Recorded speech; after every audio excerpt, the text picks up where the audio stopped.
Jai Hind students, welcome to my YouTube channel. Students, every failure is a lesson. If you are not willing to fail, you are not ready to succeed. So, failure is just a feedback.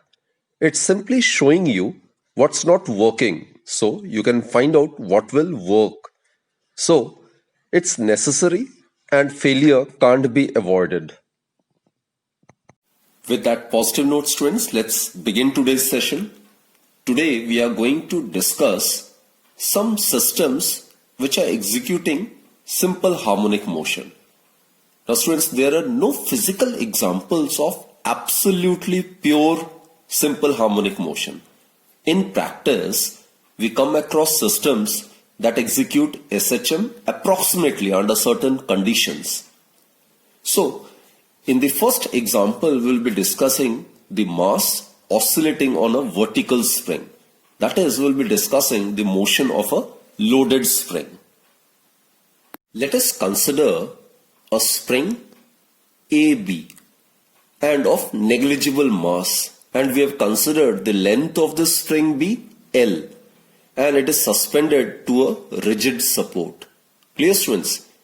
Now, when we attach a mass over here, then what happens is it will get elongated, right? Now, as the mass M, suppose this is mass M, is attached to the free end of the spring, then it will elongate from point B to point C, such that the extension, that is BC, it is considered to be small letter L. Right? So, the force acting on the mass is the load, which is M into G. This is the weight of this mass, right? And a restoring force will come into play, which will tend to bring the spring back to its mean position. So, this is the restoring force, F. So, students, on being loaded, the restoring force F, it comes into play and the spring tends to regain its original length. Now, according to Hooke's law, this is a basic law in elasticity. So, as per Hooke's law, the restoring force, I am talking about this force F, which is the restoring force, is given by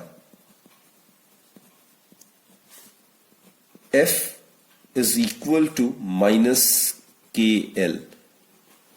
Actually, F is directly proportional to N. And in order to eliminate that proposed sign, we need to introduce some constant, and K is constant, which is known as force constant. It is also known as spring factor. So here K is constant, known as spring factor, or it is also known as force constant. It depends upon the nature of material of the spring under consideration. So we assumed the spring to be made up of material of spring factor K, right? And this negative sign, students, this negative sign indicates that while the extension in the spring takes place downwards, the restoring force, it acts upwards, that is in the opposite direction.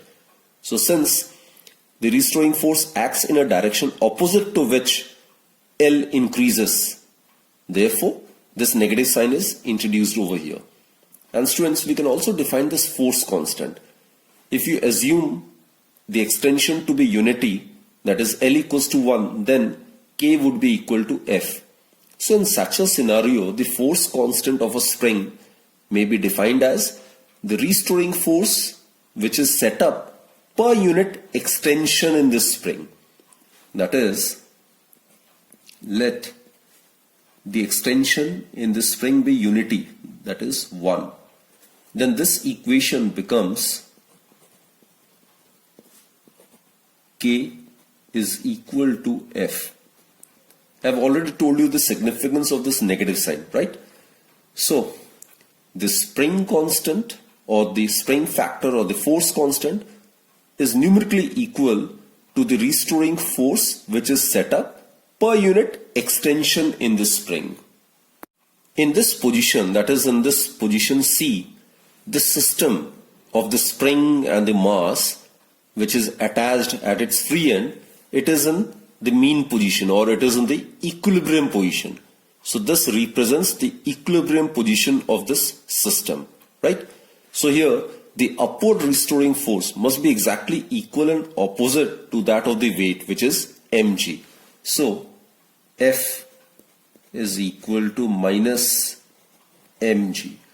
Put this as equation number 1 and this as equation number 2. So from these two equations, from 1 and 2, what we get is mg is equal to KL, right? Put this as equation number 3. K, as I have stated, it's the force constant, or it is the spring factor. Students, this force constant of a spring, in a way, it actually gives an idea about the strength of the spring. The force constant for a delicate spring is small, while for a stout spring, it has a large value. So again, I repeat, for a delicate spring, the value of K is small, and for a stout spring, the value of K is large. One more thing, students, the force constant of a spring actually depends upon its length also. If the length of a spring is decreased by a factor of 1 by n, then its force constant becomes n times, right? So that's an important factor to be noted down. We'll discuss it in the later section as well. Let's displace the attached mass to point D. This is suppose point D. So it has been displaced. Slightly it has been displaced from the mean position. And let this distance through which this load has been displaced from point C to point D is y, right? So y is the distance through which this load is been displaced from the equilibrium position C. Now the total extension, it will become L plus y. This is the total extension I am talking about. This entire extension would be L plus y. So in this case, the net force, the net restoring force according to Hooke's law, acting, say, suppose it is F dash, and it will be given by, say, this is F dash.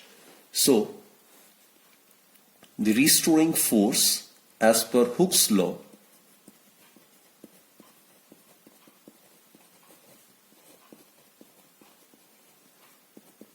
is now given by F dash, it's equal to minus K. K is the spring factor or the force constant. Now the total extension is L plus y. This is the restoring force acting when it is stressed or when the spring is extended by the total length L plus y, right? Put this as equation number 4. Now, subtracting these two equations 1 and 4, what we get is, subtracting equation 4 from 1, we get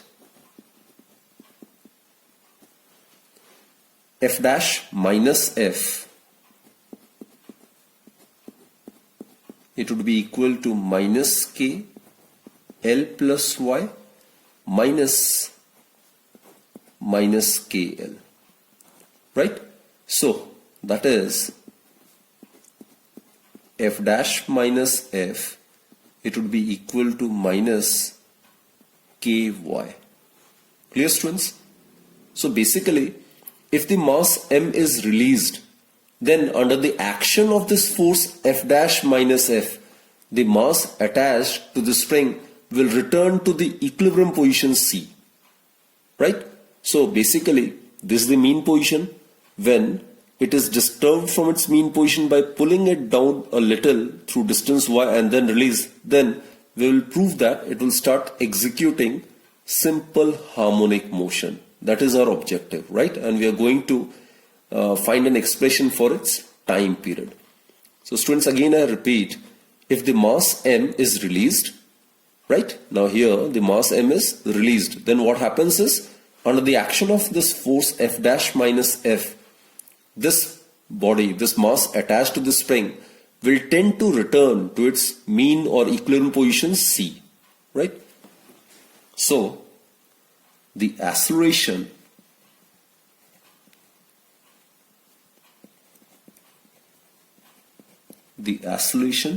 produced in this motion of the mass attached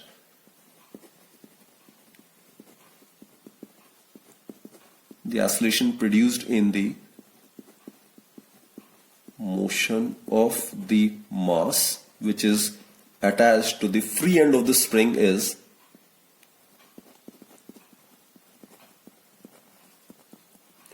acceleration is force divided by mass.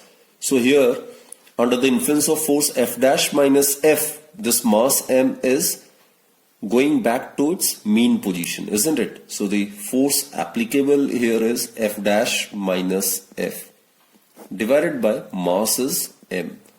So substitute this value of F dash minus F over here. So what we get is acceleration, it's equal to, from this equation F dash minus F is minus ky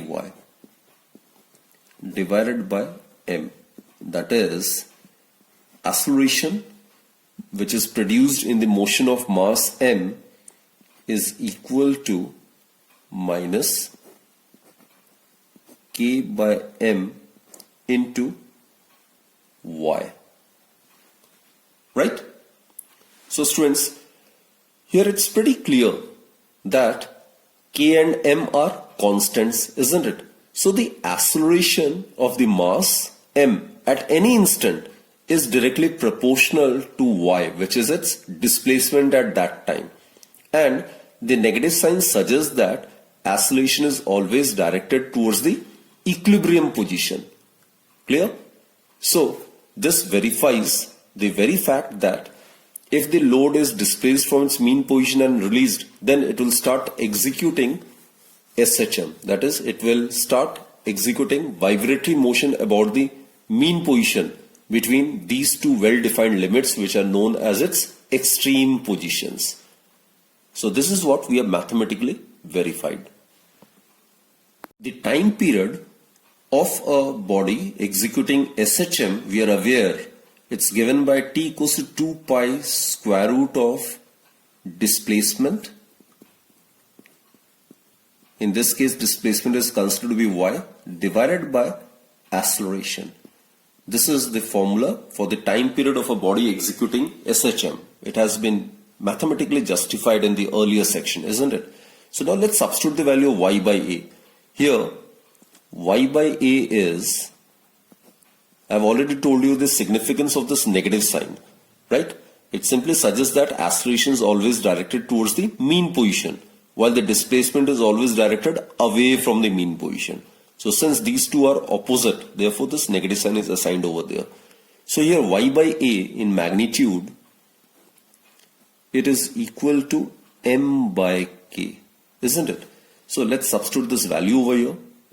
Therefore, the time period of a loaded spring, it's given by t equals to 2 pi square root of m by k.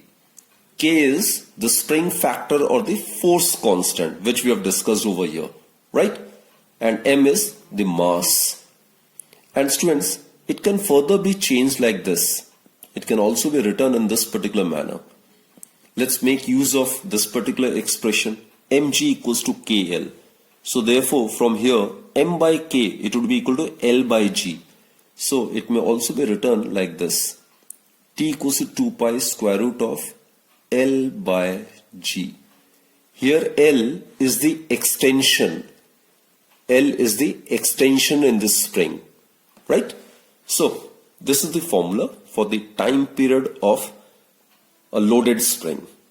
This expression for the time period of a loaded spring has been derived by assuming that the spring under consideration is massless and the load, it vibrates within the elastic limit, so that Hooke's law is always applicable and the motion of the spring through the air is not affected by the drag.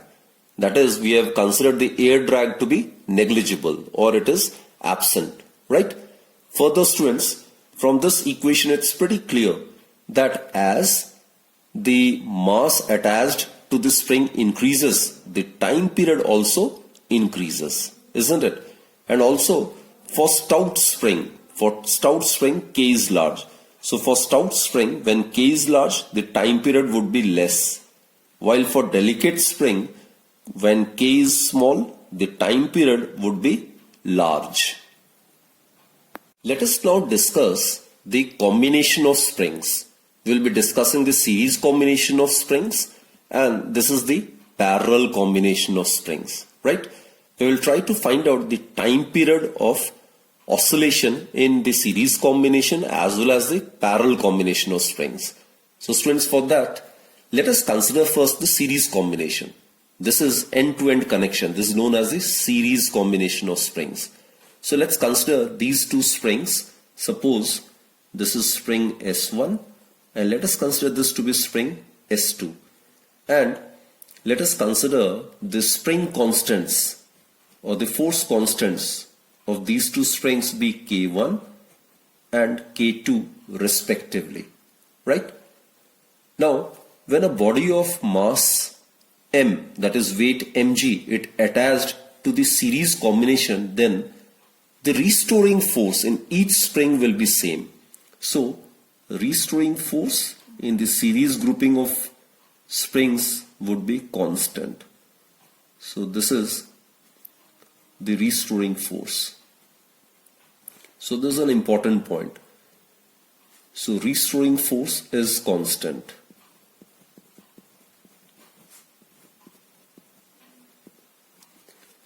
The restoring force in each spring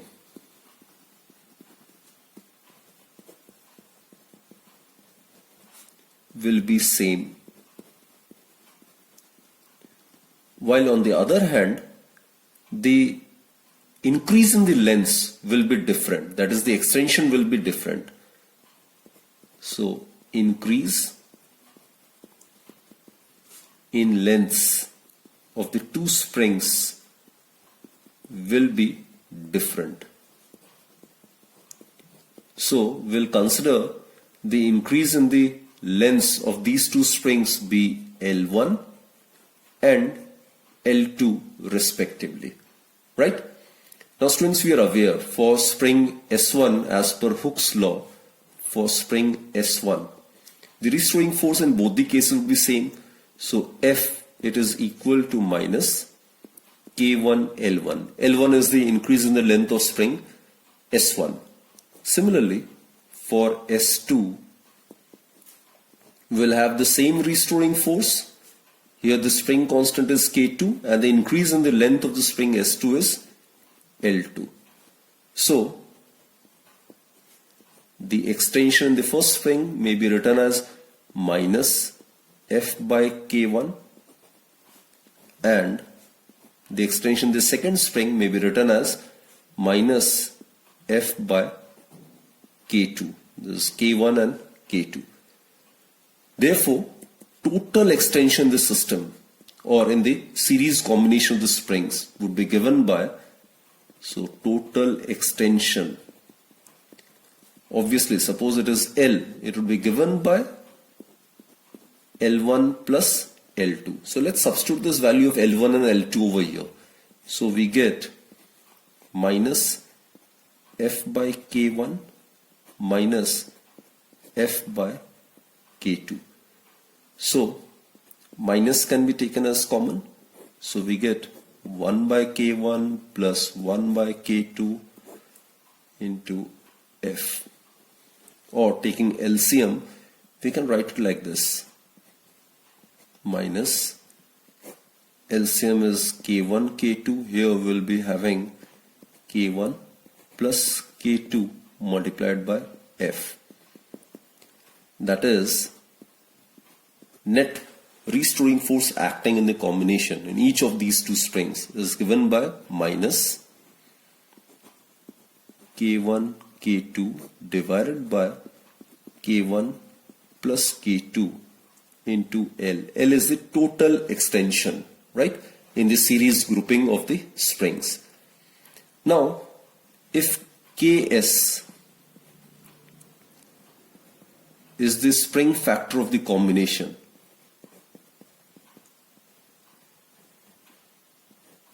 it is the spring factor of the series combination.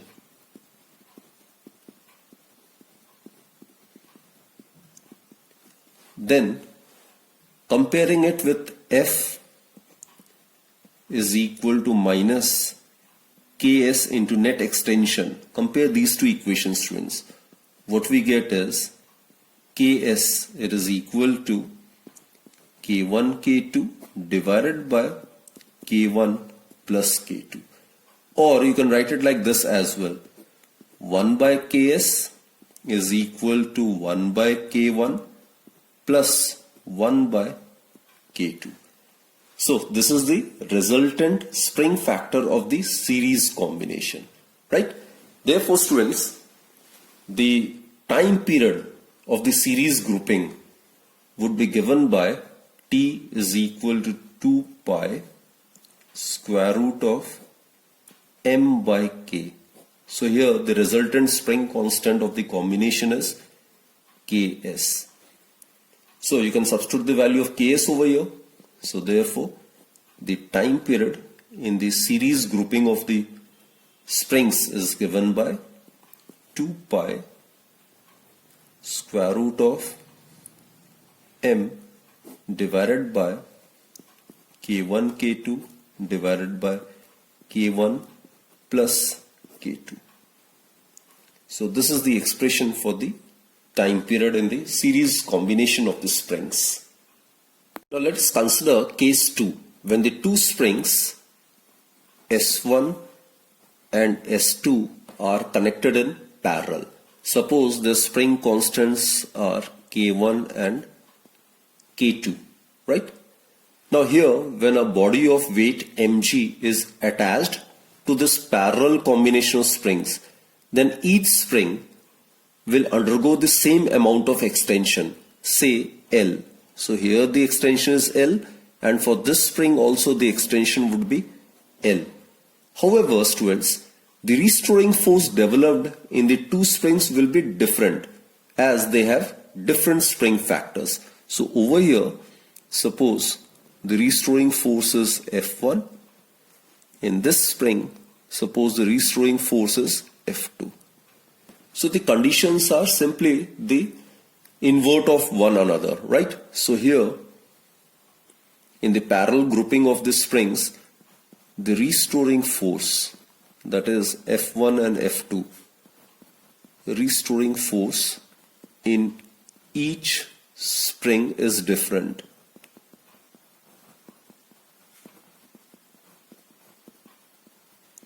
And on the other hand,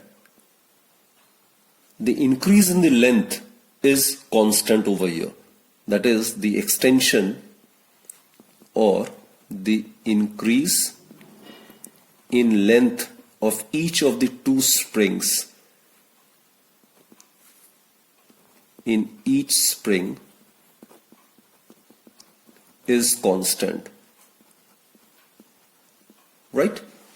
So let's consider for spring S1. So using Hooke's law, we get F1 is equal to minus K1L. L would be the extension both the springs, which is constant, right? Similarly, for the spring S2, the restoring force would be different, F2, and it would be given by minus K2 into L. Therefore, the total restoring force acting in the parallel grouping would be given by the total restoring force. It is given by F is equal to F1 plus F2 So if you substitute this value over here, F1 may be written as minus K1L and F2 is minus K2L. That is, net restoring force acting on the combination, parallel combination, is minus K1 plus K2 into L. Right? Now let us consider Kp to be the force constant of the parallel combination of the two springs. So let Kp be the force constant or the spring factor. It is the force constant of the parallel combination of the springs. Parallel combination of the springs. Then what we get is, comparing it with net restoring force is equal to minus KPL. What we get is, on comparing these two, we get Kp is equal to K1 plus K2, right? Therefore, in this case, the time period would be given by 2 pi square root of m by Kp. Now, substituting this value of Kp over here, we get the expression for the time period as, obviously for the parallel grouping of the springs, it is 2 pi square root of m divided by K1 plus K2. So these are the two expressions for the time period in the case of series combination and the parallel combination of these springs. Now here, the point to be noted is that in the series combination, the net spring factor decreases, and as a result of which the time period increases. While in the case of parallel combination, the spring factor of the combination increases, and due to the increase in the spring factor of the combination, the time period decreases. Let us try to attempt this particular question. A spring of force constant K, it is cut into two pieces such that one piece is double the length of the other. We are supposed to find out the force constant of the longer piece of the spring. Now students, let us assume that the original length of the spring be L, right? Let the original length of the spring is L. Now, if we consider Y be the extension, right? If Y be the extension produced,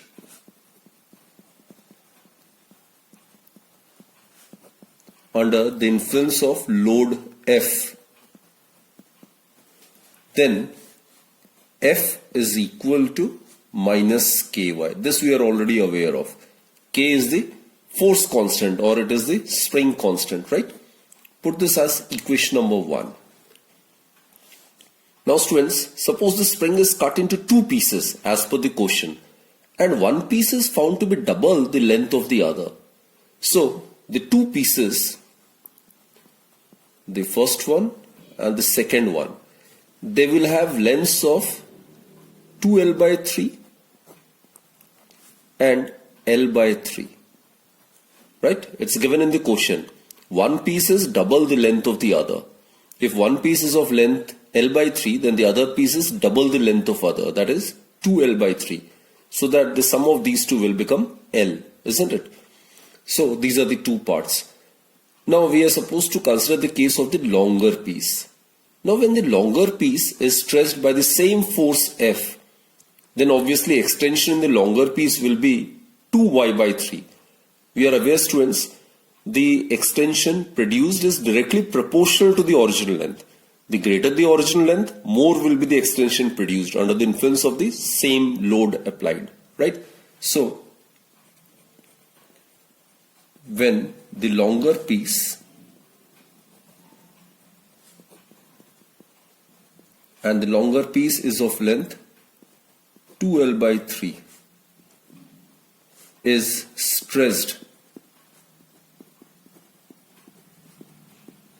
by force F, that is by the same force, I'm talking about this force, right? Then extension produced will be, if original length is 2L by 3, I mean this length of the longer piece, then the extension produced when it is stressed by the same load F is 2Y by 3, isn't it? As I've said, the extension produced would be directly proportional to the original length. Here the original length of the longer piece is 2L by 3. So the extension produced when it is stressed by the force F would be 2Y by 3. In this case, when the length is L, then the extension is Y. In this case, when the length becomes 2L by 3, then the extension becomes 2Y by 3. Clear? So therefore, same load, right? So if K dash is considered to be the force constant of the longer piece, then F would be equal to minus K dash, and the extension produced in this case is 2Y by 3. Right? So from 1 and 2, what we get is, from 1 and 2, we get K dash 2Y by 3 is equal to KY, or K dash, it's equal to 3 by 2K. So this is the force constant of the longer piece in terms of the force constant of the original spring, right? Now students, in this numerical what we have concluded is, or rather what we have proved is, that if the length of a spring is decreased by a factor 1 by n, then its force constant, it will become n times, right? So in the present question, the length is decreased from L to 2L by 3, isn't it? Therefore, the spring constant of this portion of the spring would become 3 by 2 times the original spring constant. Clear? Let us now attempt this very interesting question. A tray of mass 12 kg, this is a tray of mass given to be 12 kg, is supported by these two identical springs. Now when the tray is pressed down slightly and released, it starts executing SHM, and the time period is found to be 1.5 seconds, right? So in case 1, the time period, it is given by 2 pi square root of mass, which in this case is 12, divided by K. K is the net spring constant of the combination. Now these two springs are connected in parallel, and each of the springs, they're identical. So suppose the spring constant is K for each of these two springs. So here K net, they're connected in parallel, so it would be equal to K plus K, which is equal to twice K, right? So it will be 2K. So the formula which I've used is time period of a loaded spring, it's given by 2 pi square root of m by K net. So it's the combination of two springs connected in parallel. Therefore, the resultant spring constant of this parallel combination would become twice K, right? And mass of the tray, it's given to be 12. So it will be T equals to 2 pi square root of 12 by 2K. And the time period in this case is given to be 1.5 seconds. That is 1.5 is equal to 2 pi square root of 12 divided by 2K. Put this as equation number 1. Now students, case 2. When a block of mass capital M is placed on the tray, suppose this is the block under consideration. This is a block, say, of mass M, right? This is a block of mass M which is placed on the tray. Now the process is repeated. It is pressed slightly and then released. Obviously it will start executing SHM. With the increase in the mass, what happens is the time period increases. Now the time period of oscillation is found to be 3 seconds. We are supposed to find out the value of this mass, right? So again, let's make use of the same formula. Over here, time period. Now the new time period on placing this mass m, it would be 3 seconds as per the quotient. Formula is T equals to 2 pi square root of m by k, total mass. Now total mass of this system would be 12 plus m, right? Divided by net spring constant of this parallel combination, which is 2k. Now put this as equation number 2. Now we need to solve these two equations so as to obtain the value of capital M. So for that, students, what we do is, let's divide first from second, right? So what we get is, dividing first from second, we get,